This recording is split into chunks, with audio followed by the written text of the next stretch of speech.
go. It's Guido coming at you with a Tactics Talk. It is Friday. I hope you have a great Friday and a great 4th of July weekend. Remember, we will still do Coffee Talk on Sunday, the whatever it's going to be, second or something. I don't remember, third. I don't know. We are back with what's the best Tier 8 medium tank. And folks, we're going to cut to the chase. Here it is. The best Tier 8 medium tank is the Pershing. Nope. That's the worst. It is quite literally at the bottom. Do you know what its global win rate in the last 60 days on NA is? 44.33%. Ouch. Ouch. We will get to the worst at some point. I'm going to do a series on that. We will also get to Tech Tree tanks, which this is. But today, not so much. Today we're going to stick with what is the best overall. And here's the chart, as you can see. And it is not the Pershing. It is not the Pershing. We've got the sorted by win rate right here. And, you know, the Chimera just lives at the top. So because it's my rules and my game, I'm going to just discount that. We're not even going to talk about it. Okay, fine. It's the Chimera. Let's look at number 2 as the legitimate best tank. I know it doesn't make sense. It doesn't have to make sense. I'm making the rules, like I said. So which is it? Well, this surprised me a little bit, as a lot of the things as I've done this series have, or many things have, let's say that. Many things have surprised me. Once you start to look at the actual facts on the ground and what's going on, you find out that some things are not quite as bad or as quite as good as you might think. Right off the bat on win rate, we have the AMBT, which is a fairly new tank, and is played a considerable amount at 52,000, but not a lot of people have it. Remember, it was part, I believe, of the Trading Caravan, I think it was called, where you could get that tank. I did not get it because of some shenanigans involved with the CC program and how that whole thing went down. I call it a bit of a personal hissy fit or something like that. In any event, I didn't end up getting the AMBT. It is one of the very few tanks that I don't have, especially in terms of premiums or reward tanks, other than reward tanks that are difficult to get, like the 279 early. So it sits at third. We have the Chieftain T95. I am going to also relegate that to Chimera status in terms of that is a very low number tank, population tank, and it is almost entirely owned by quite good players, though it is doing well. I don't know if any of them say it's really great. I think it's better than they let on because they do well with it when they play it, but it does tend to be owned by more experienced players, more engaged players. And then we get into the tanks that a lot of people have, things like the Borovsk and the Type 59/59G. It is interesting that the 59G does quite a bit better than the 59. There is no difference between the two tanks other than who owns them. That's a clue right there, isn't it, about the fact that more experienced / better players, not necessarily always the same thing, but generally yes, own the 59G, committed players, whereas the more general population owns the Type 59, and they have a considerable difference on win rate. Kind of an interesting thing. Backs up some of the feelings that we have about how the type of player that plays the tanks have something to do with it. I think it's objectively true. It's hard to quantify a lot of times, but there you have it. And then we get to the Borovsk. Like I talked about, it's got 452,000 players playing it. So I'm really concentrating right now on the AMBT, the Borovsk, and the Type 59G/59, but let's see what else sneaks around as we take a quick look at this. We go to DPG, and we have the Chimera again, discounted. AMBT is first again, with the Borovsk sneaking into third. A considerable difference in DPG. That's 100, over 100 math in public. That's quite a bit, actually. The rest of them are a much tighter descent. Go to Frags. Ooh, AMBT. Wow, we're starting to see the AMBT horse is leading out right now, but the Borovsk is sitting third. The 59Gs move around. Progetto. This is probably another one that a lot of you would say is the best Tier 8 premium medium.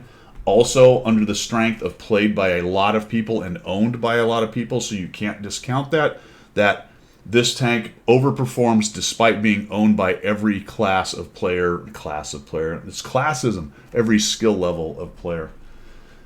Damage ratio. Ooh, AMBT Borovsk. Looks like the Progetto drops down a bit right there. Kill to death. AMBT Borovsk. Are you getting the picture now, folks? Are you starting to see what's going on here?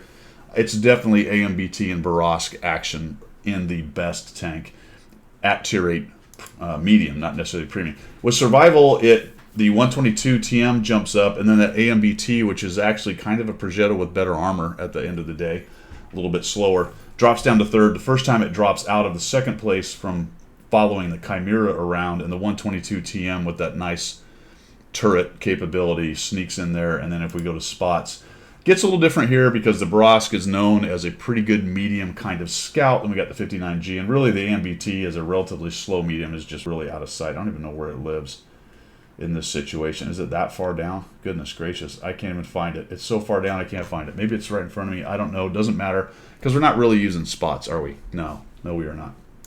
So what is it, folks? I'm calling it. It's the AMBT followed by the Borovsk. I am going to throw in an honorable mention to the 59G and the Progetto.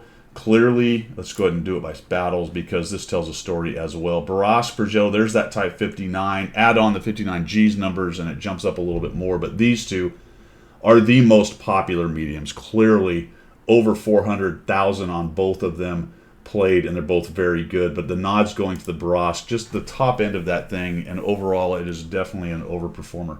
Okay, break. We are going to go ahead and look at the AMBT. No, we're not. You know why? Because I don't have one.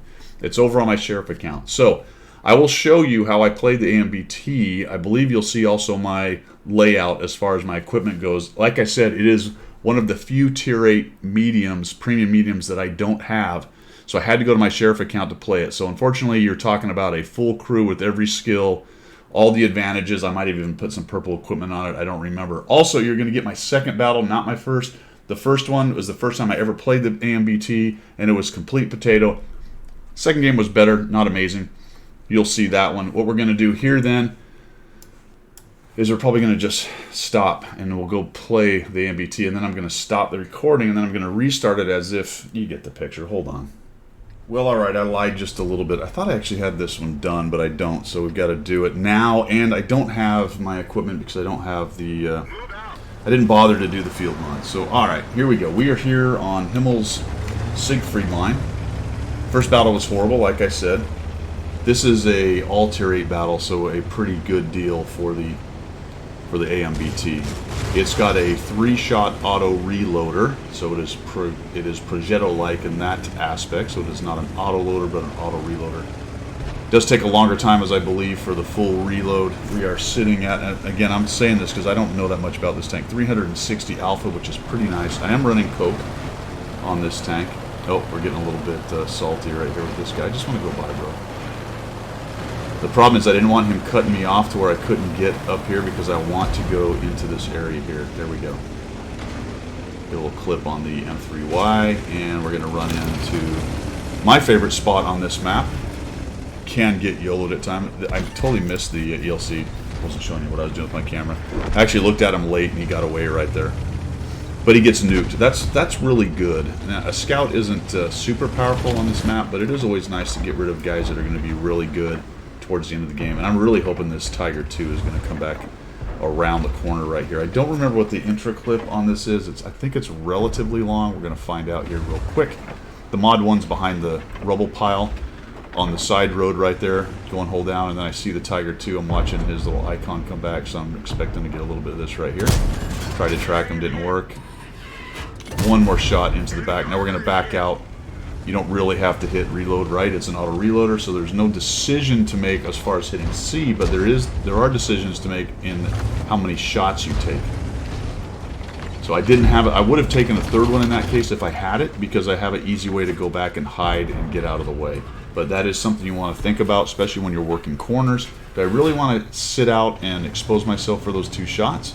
Or do I want to take a shot, back off, and wait for that reload to get 3 shots again? So we're going to hit him, and I'll take as many as I can against him if I can. There we go. And that's 2 down. Got me, actually, yeah, okay, 2 down, so I've got my third one there.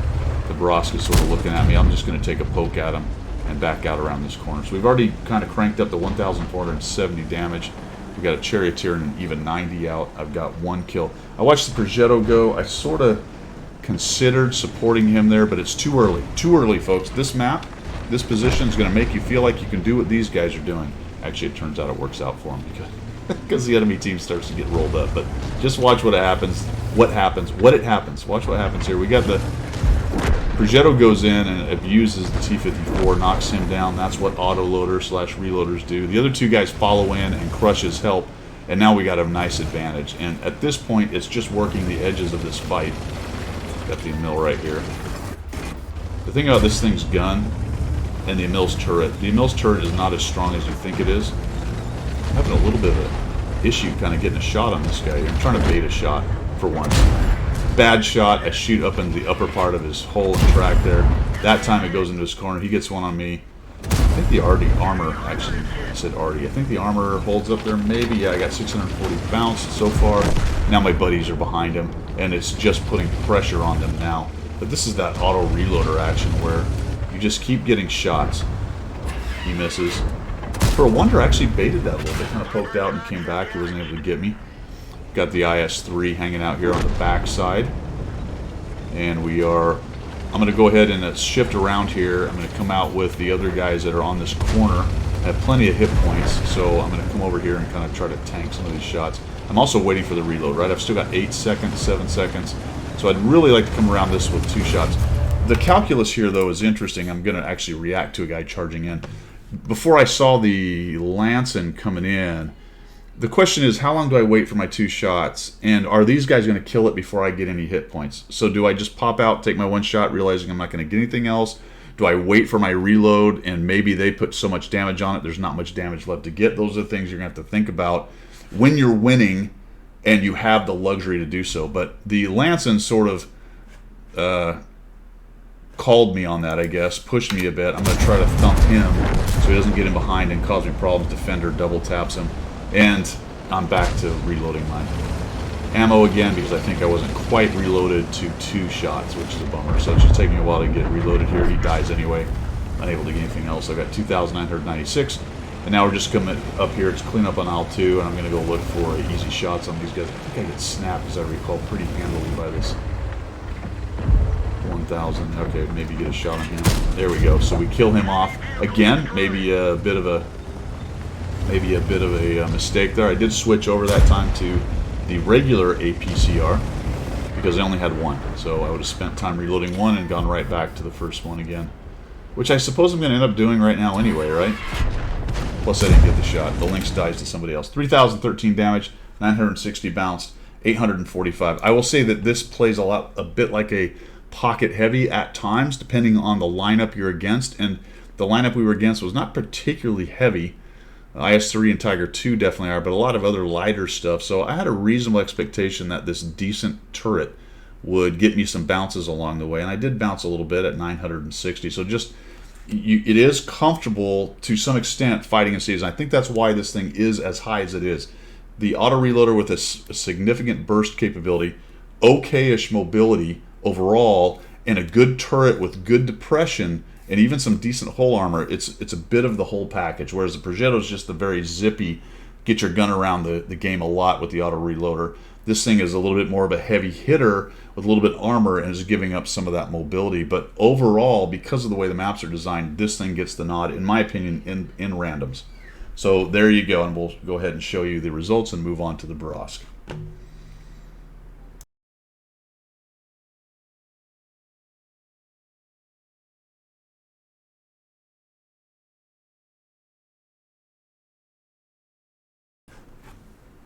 All right, well, there you go, AMBT. The next one then, the second one we're going to look at is the Borovsk. We'll do this one real time. I am running vents.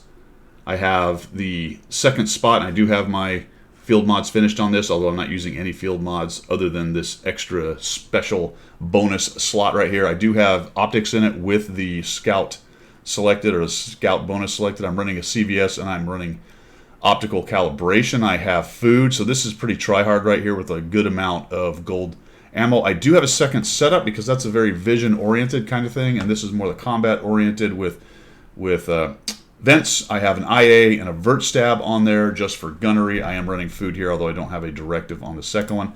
We'll go ahead and choose that as we get into the map and figure that out. So let's run the Borovsk. You can see the skills. I got the 3 crew members that happen to be out of my Batchat 25T, which works out. It's the same kind of crew. So I've got 4 skills working on the 5th. So overall, this is more of a try-hard than normally that I do. The only thing I don't have here is any purple or bounty equipment. So let's check out gameplay in the Borås. Well, very interesting. We will leave it then on the scouting setup right here. You can see that we are on Himmel's Malnovkadorf. And we're dealing with a 1357. I've got the CVS. Let's go see if we can do some spottage.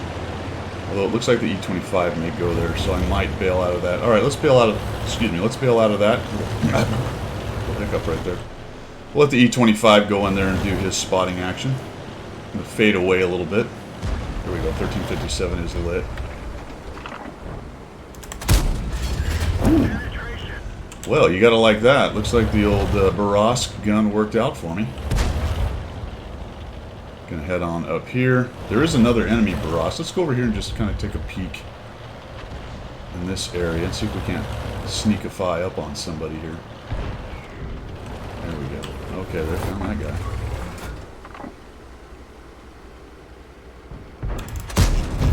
Got him. Hopefully I didn't get spotted. We're going to hit C for a reload. Okay, did not get spotted. Looks like the E25 is doing some yeoman's work over there. You gotta love that, huh? Sorry, 44. I'm not really trying to get into chili there, but I'd like to see if I can get a shot on these. Their Borås gets trapped. Very interesting. Let's get out of his way. Let him do this thing. That guy can be hit? Nope. Alright, so we're on a reload. We've got the Chi Rai kind of hanging out right here. The CMCD is in that, but okay, so we're getting a little tangled up with this T-44. Let's try to get out of that dude's way. Oh, I'd love to get some shots on this Tiger while he's lit. And while I can be dark right here. Yeah. Nice. Got him tracked. Okay, that's 2. See if somebody can kill him. I don't know. No, it looks like he got away. Nobody's really going up the hill, so we have to be careful with that. There's the Chairi right there. He gets thumped. I don't want to shoot here because it's not dark. Where's that guy? He's going up the hill. There was a Sturv further back. Mr. Chairi is right there. What's this 110 doing? Do I have shots on him? If I back out? Oh, is the CMD-CD going to get a light on him? But I don't think so. It's like, oh, there's the Tiger. Ooh. Alright, I'm going to assume that got me lit. Yep. There are 2 artillery, so I'd like to not get hit by the artillery. That'd be nice. He shot. That's kind of interesting. The CMCD. Oh, yeah, Mr. CMCD. He is getting some serious spottage. Look at the Scorpion running for it. If you could light him, that'd be amazing. This is more or less a romple stomp at this point. It's looking like it's developing into an absolute crushing victory on our side. These guys are all... Oh boy, we got all kinds of fellowship. Oh. Alright, let's head up the hill. Okay, getting tangled up with these dudes. There goes the T-25-18. Maybe I can get up here and get a shot. Nope. I went outside of draw range on him, which is why I couldn't see him anymore. We're going to go ahead and go to APCR. Let's fade a little bit further here so I don't get spotted by something getting lucky and moving up. I'm assuming it's just the 110 up top here, so I'm going to push up with the TNH and the Tiger P and help take him down. Based on 1, 2, 3, 4, 5 spotted down there and the rest being TDs, I think that's a pretty good assumption. But he's kind of tearing up our Tiger P here. I wish the TNH would come up high. He doesn't seem like he wants to. That's a little bit of a... It's a bit... Alright, we're just going to accept that we're going to do it by this guy. Oh, that sucks. There we go. Alright. Oh, we got hit by a... Oh, the Progetto. That's not good. So that was a little bit unexpected. Progetto's up in the trees up there. I don't know what our 1000 or 105-1000 is doing, so I feel like maybe I needed to leave. But it's 2 of them trapped up here, a Scorpion hanging down low. So let's see if we can kind of maybe sneak up on these dudes here. Progetto's probably right here somewhere. Yeah. Back out of this, and that's a bummer. He got able to swing his turret and immediately smack me. That kind of sucked. Oh, 110's coming after me. Nope, he's not. He's going after that guy.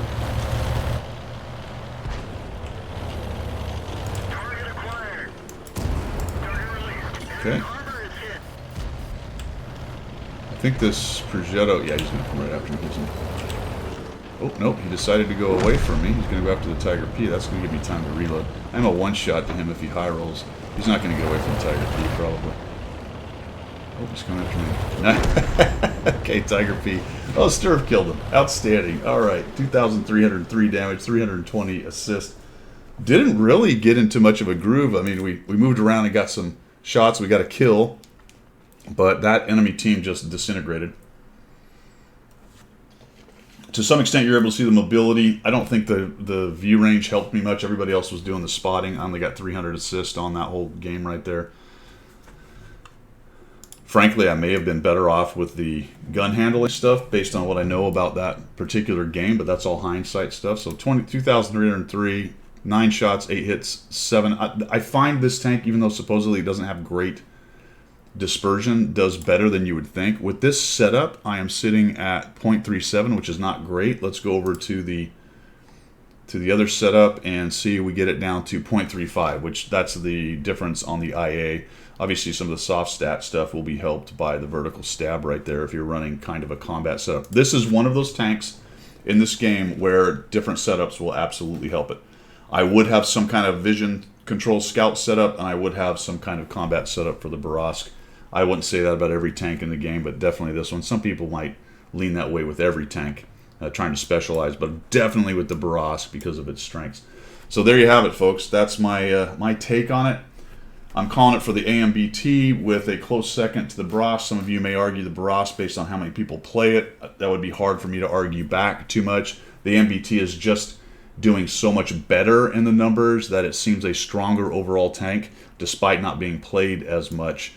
And and the Borovsk, what's there to say? At 400,000 freaking games in 60 days, and still it's number 3 in nearly everything. So there you have it. Let me know what you guys think down below. Which is the best tier 8 medium in your opinion? Like I said, we will get to. I think we're going to do a whole totally separate thing on tech tree tanks, and I'm probably at some point then going to try to get to the worst tanks as well. That's all I've got for today on Friday. I hope you guys have a great day. We will see you. See you on Sunday.